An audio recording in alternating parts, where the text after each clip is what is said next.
Hi, Namaskara, Nanu Monica. Namaste, मैं हूँ Aishwarya. And we are from Conscious Bengaluru. Today we are hosting a series of dialogues with CCD fellows as well as aspiring conscious designers like Ananya in the pursuit of continuity and inclusion within the global conscious design community. Welcome, Ananya. It's nice to have you here today. Hi. Nice to be here, guys. So let's start, Ananya, today with trying to understand a little more about your journey, the what, why, and how you came to be an architect and an architectural journalist.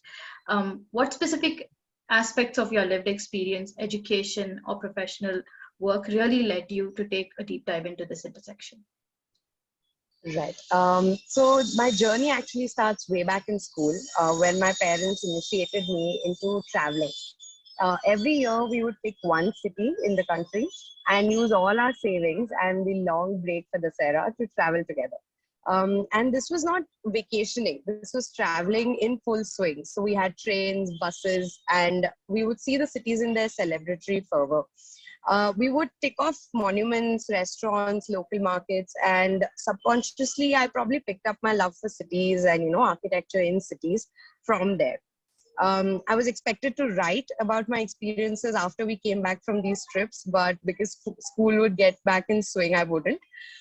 So when I started working as an architectural journalist, I realized all my overdue writing now flows out. During my education, I wrote fleetingly, but I realized I've started pacing up electives like in the realms of research and writing.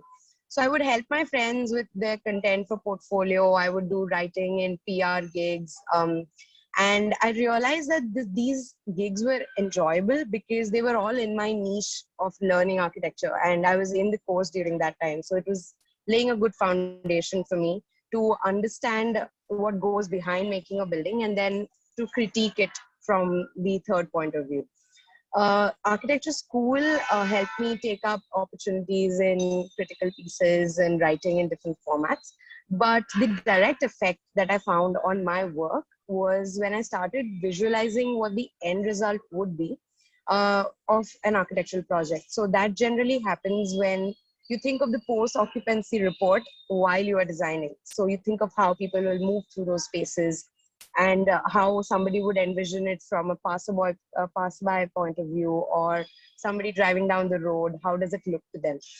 So it actually feeded back into my work. So now I call myself an architect and an architectural journalist in twisted terms. So it's mostly the same and not the same at the same time. So I absolutely enjoy working on site and making drawings, but I also envision that architectural journalism one day will help me reach the right target audiences, and start the right kind of conversations about topics I pick up, which would be critiquing what is happening right now in our cities and how that moves forward. Thank you. Thank you so much for sharing that experience with us. Well, I'm curious. You seem to have lived and visited and traveled, studied, as well as worked in different cities. How does that culminate into your ideas for a conscious city? And how do you think they are different from smart cities? Right. So like you said, I have actually traveled a lot for even my education and my work. So given the opportunity to take an internship, I took it up in Ahmedabad, and then I moved to Delhi for my work. I studied in Bengaluru. So I spent a lot of time in big and small cities alike. So for me, conscious cities cater to the needs of the citizens. And they are the most important stakeholder in the urban fabric, but unfortunately, not always are they recognized to be so. And the results for these conscious cities are yielded by putting into use technology to make these cities respond to the needs of the citizens. So smart cities actually missed the mark by creating a structure for citizens, but with little input from them in the planning process. So unlike conscious cities, smart cities end up not optimizing this structure that they made. That's also because citizens for whom these structures were designed did not figure in the research or the post-execution analysis. So in 2015, when the Smart Cities Challenge came across, post which we've had so many years pass away, but there has not been a report that tells you how these, interventions are faring in the real world. So conscious cities are fascinating because they adapt. They adapt to these changes by making informed design decisions. They put out an intervention and then take stock of what happens after it, and then they re-energize their system. So that is where I think my interest in conscious cities lies, because they are adaptable to change. They are moving without the utopian idea of what a city should look like from the administration point of view. So smart cities did their bit by putting forth, a fit all kind of publication, which was supposed to fit every city's needs. But I think the modular framework failed to work, and conscious cities are the right way to build, a more wholesome city. And that goes on to say that this movement that we are all being a part of as fellows of conscious city design community, it is empowering to know that you as a citizen have a voice. And I think conscious cities should encourage more of that. And as and when it grows, we will definitely see it as something beyond what smart cities was meant. Thank you so much for saying that. We're really happy to have you as part of this community. And so to continue with that same sort of thought, how do you wish to connect your philosophical beliefs to your future engagement with the community, the conscious design community? I think conscious design falls right perfectly in my niche of what I was trying to do with my writing. So I wanted to bring writing to my audiences and make them understand from a very layman's perspective, like I said. And I believe citizens make a city depending on how they're reacting and acting to information that they get. And we become the gap that is bridging this information barrier. So we provide them with information and they react to it. And then there is stride and there's movement moving forth from there. So when CDC is bridging gaps and connecting citizens to the right kind of questions that they should be asking, that fosters conversations. And conversations can actually change cities. They can stir movements. They can encourage mobilization of crowds, and they can also fast track amendments to the normal, as we know. And I see myself as a conversation starter, and I did find the same semblance in conscious design community.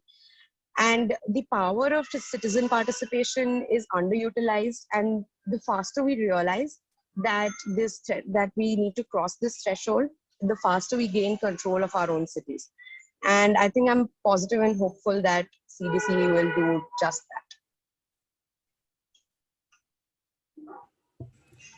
that. Well, of course, it in some ways it is a collective journey that all of us have embarked upon, right? So, right. Following that train of thought, what can you tell us about your city, the city where you've worked and the city where you've grown up in, which is Bhubaneswar, right? Is it a conscious city? What kind of research, practice, or architectural or cultural ecosystem exists there? Is it prevalent or is it supportive for the city to be a conscious city? Or what would you like to do there if you could make a change? Right. So Bhubaneswar is a very unique city because it's positioned at the crossroads of, religious identity of a temple town and now a smart city tag. So the city has some of the country's top educational institutions also. It has the largest industries, it has coal mining, and it has the spirit of commerce in general. But its imaging for a long time was banking on the fact that it was a temple city of the East. And contrarily, it's actually a very cosmopolitan demographic. And I think tier 3 cities like Bhubaneswar are faring much better than maximum cities like Delhi, Bombay, where I've had the opportunity to work. And that's also because there's malleable soil for, making some ripples with innovation. You have citizens who are more acceptable to, developmental changes, and we can introduce new concepts to them. So Bhubaneswar Smart City proposal was unique because it prominently highlighted that we needed smart solutions.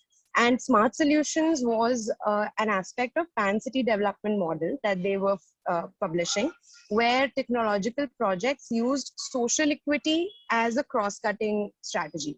So social equity became a part of their ways to develop and deliver inclusive reforms for citizens. So like I said, it's very cosmopolitan demographic. There were lots of stakeholders who were from varying backgrounds. So it was quite important that all of them came together during the proposal forming stage, which I think a lot of cities could not do, because in bigger cities like Bombay and Delhi, it is very difficult to get everybody together, and make them sit and plan for a proposal. It's much easier to have a proposal and introduce it there and wait for their results to roll in. So there is a citywide technological intervention scheme that goes on in Bhubaneswar, which is in the field of traffic, transit, emergency responses, incidents management systems, etc. So Bhubaneswar used to be a planned city by Kozenberg way back in the time, where he loosely, knit together what the components of a good urban design or planning scheme could be. And combining the same foundation that he had laid out with a multi-channel outreach with its citizens is what the Smart City scheme did in Bhubaneswar. And how this will now be furthered into conscious cities is that the small sample group that they had brought together has now grown into a mammoth system, where there's everybody is starting conversations because they knew that something stirred in them during the smart city proposal planning time. So the citizens were roped in at that time as monitoring and vigilante, but later on the repercussions of these proposals gave them a lot of insight. So today they do not want the same things that they wanted back in 2015. So this move actually transcends Bhubaneswar Smart City Challenge win into a recognition of beginning of a conscious city movement. Over this scheme, we saw that the opportunities are endless from now on, because we have realized what does not work for us and what did well. So now it's the perfect pitch for somebody to get into, starting to plan a conscious city. And I watch my peers in Bhubaneswar, be part of forums like Youth for Sustainability, Fridays for Future Bhubaneswar. And these are quite active organizations where you have educational institutions coming together for, starting these conversations, giving them a datum to sit and talk about these things. So whatever we missed out in the beginning of the smart city movement, I think we are covering up now by these smaller citizen-driven programs that run in the city.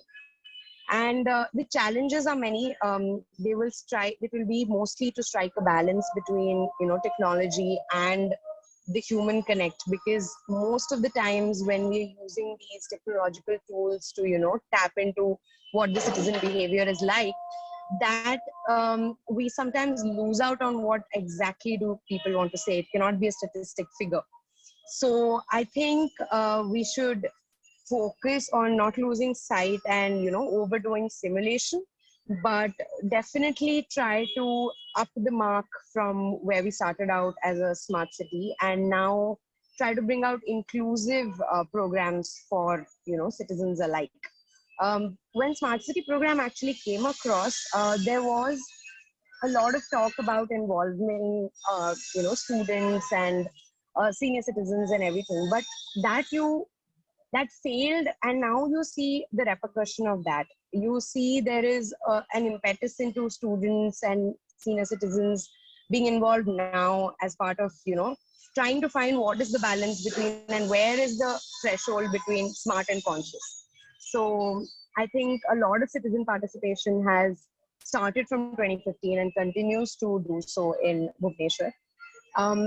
That compared to, like you asked, in the cities that I've lived, other than my birth town, one is Delhi, and I've seen Bangalore, and I've seen Ahmedabad, and I've spent considerable amount of time in these cities, and I feel like I said, maximum cities are reaching a saturation point where audiences and citizens are being taken. They take a step back from the planning system, because whatever it could be the time factor, it could be them not feeling included enough.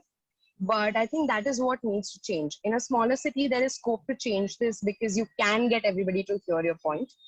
But in larger cities, this is where we need a lot more impetus on citizen participation. How to collect them into small groups, how to collaborate with them, the right NGOs, the right kind of organization, reaching out to the right kind of audiences. I think all of this needs much more planning in a larger city like I am right now in Delhi. But in smaller cities like Bhubaneswar, the transition is much easier, and that definitely helps. When you think of fast tracking into a conscious city, that definitely gives you a go ahead. And it helps to become a smart city. The transition is easier, is what I think.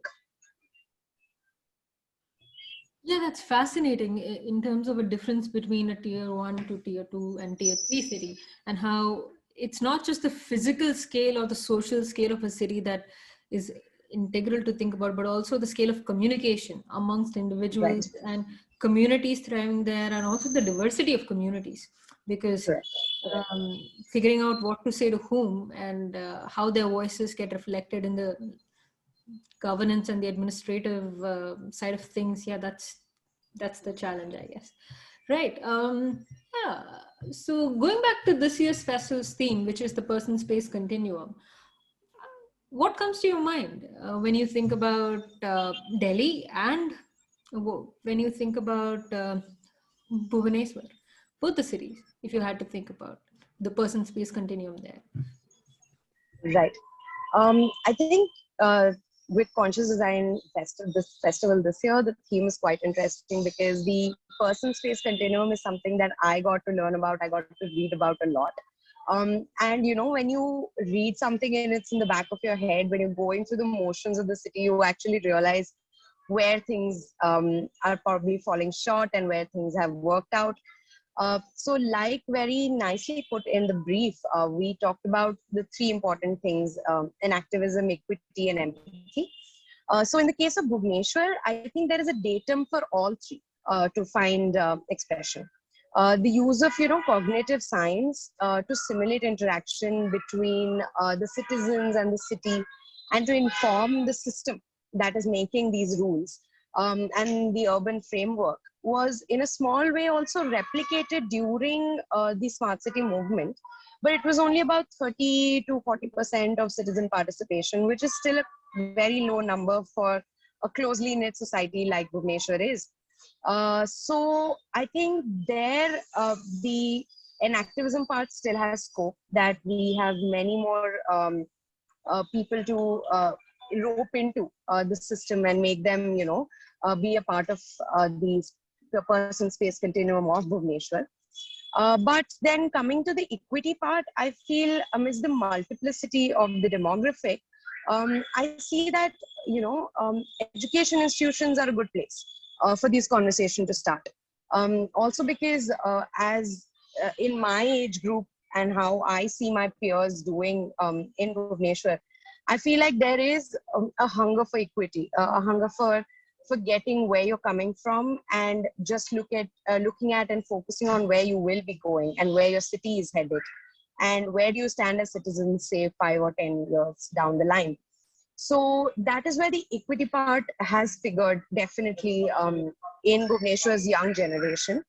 But the city's active student crowd is involved, in a lot of activity, and that helps mobilize crowd to get their point across, which is good. Now coming to the third part, which is empathy, and that is where to find empathy among diversity becomes a little difficult. So when you have a situation where empathy and camaraderie needs to be, fostered and made stronger, we are definitely making strides in the right direction with the organizations that I talked about earlier, where students are coming together and doing this. But there is still scope for creating, a better collective memory for people to be a part of later on in the years to come. Coming to Delhi and how citizen participation is doing, I got to be a part of a small exercise here where they were doing their master planning for 2015. and they were trying to see how, you know, citizens could be roped in and what they wanted. And the simple exercise was that they took a map of Delhi and the area maps to each of these wards that they selected, and they asked the citizens to mark which are the roads you want to be made proper, where do you want a grocery store, where do you want a medicine store, which is the closest metro to your place. I think these questions are not being asked to the right people. So when they did this, I'm hoping that, you know, Delhi comes up with a better plan for 2050.